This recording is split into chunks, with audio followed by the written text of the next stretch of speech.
Welcome back, everyone, to Issues of Faith. We are talking with retired Metro Police Department Chaplain, Pastor James Duke.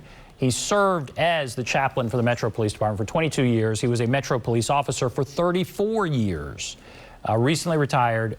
Happy again he is with us. And as we went to break, I said I wanted to ask about your duties day to day as a chaplain. I know that one of your duties is to notify people when there has been a death. Is that right? That is correct. That is one of the main functions that I do as a chaplain. That's sometimes very heartbreaking, and it's really a hard thing to do when you have to go knock on that door and tell someone that their loved one is not going to be coming back home because of a death, tragic death, sometimes from a traffic fatality. Could be drowning, homicide, or whatever. It's just hard, and it's like you change their life forever. And sometimes the way I try to explain it to people, it's like taking a sheet of paper and it's smooth, and then once you make that notification and you ball that sheet of paper up and you try to straighten it back out, you're gonna always have crinkles in that paper. And so I know I'd be done devastated and change their life forever, and they would never be the same. But as a chaplain, you're there as a ministry of presence, just trying to smooth things out the best you can and get resources to them that they may need.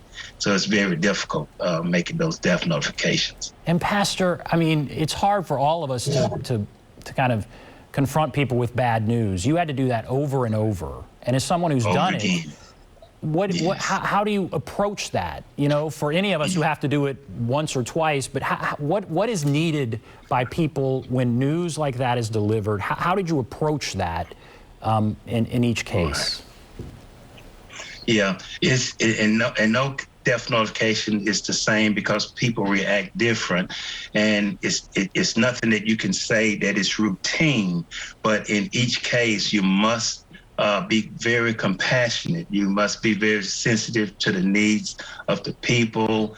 And I share all the time, even to other chaplains, if you treat people the way you want to be treated or your loved ones treated, you won't go wrong when you go on those calls. It's not something you can just go make that announcement and then walk away. You still got to spend some time with that family because, again, they're devastated. They're in shock. Sometimes it's fight, flight, or freeze. Sometimes it just depends on that individual. And it's very heartbreaking, and especially when you're dealing with, all deaths are bad, but especially when you're dealing with siblings, little child deaths, infant deaths, things of that nature. It's even harder when you hear parents crying out for their child, and it's very difficult, and it don't go away even once I leave the scene. You try not to bring things home, but at the same time, it's in your mind and in your head. It's nowhere in Nashville, Tennessee, Davidson County that I can't go, that I won't be able to say where a homicide was or where a death was. It's just there. And how does your faith get you through that? How does your faith prevent you from being angry with God and angry in general when you're seeing that kind of pain over and over again? Right. Yeah. On some of those calls, sometimes family members do get angry with God and they be mad at God. Sometimes they don't want to hear nothing about God. That's why we don't go quoting scriptures, doing prayers unless they request it and everything. We just there as a ministry of presence. But at the same time, you have to really be conditioned and concerned for a love for all people to be able to do it. And everything. And again, I always say it's just the grace of God, how he fixed my heart and my mind to be able to do it, even though it's very difficult. But nonetheless, it has to be done right and timely. And again, it's tough. It's tough, very tough. I've had officers tell me they don't see how I do what I do. They would rather be in a shootout than do what I do, but I would rather do what I do in first ministry than to be in a shootout. All right, how do you balance, you're a pastor, you were a pastor before you became a chaplain. You were a Right. pastor and a police officer. So how do you balance Yes. being a pastor, a police officer, a police chaplain? How do you balance those things? Yeah. One of the things I share with a lot of people that I am a double servant.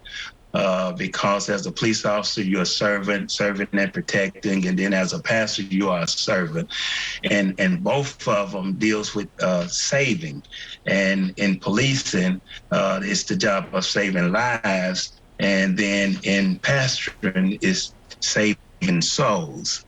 So they kind of go hand in hand. Matter of fact, there have been times to where in the field when I would have arrested someone and taken them to jail, they may be cursing me from the back seat, and I'll politely turn on some gospel music and get to singing some gospel music, and by the time we get to jail, they almost say. Oh, that's good. That's very good. Were you ever asked, how can you be a pastor and carry a gun? Many times that has been asked of me as a pastor, as a chaplain, but then as a police officer, I'm out there carrying a weapon. And I share with them, well, it's in the Bible, in Ecclesiastes chapter 3. It talks about a time to kill and a time to refrain from killing, and that does not mean murder, premeditated. It means like war times as a police officer when you're protecting yourself or protecting someone else. And so they say, oh, I never looked at it that way.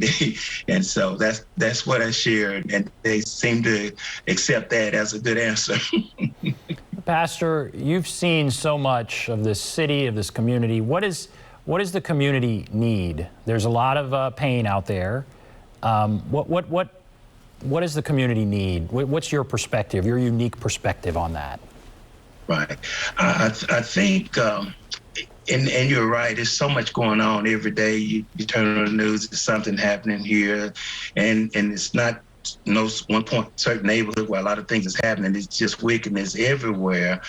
But my concern is that if we, especially faith-based, learn to come together and pray and be prayerful and get involved also with faith and action, faith and works, put action out there, doing some things or trying to put some things in place, unifying, coming together. I think we can make a difference if we do that. But sometimes we find everybody trying to do some things, but they doing their own little individual things. But if we can learn to kind of come together and get a base set, I believe we can do a little more, because one of the sayings I say in our association where I'm the moderator is we are better together.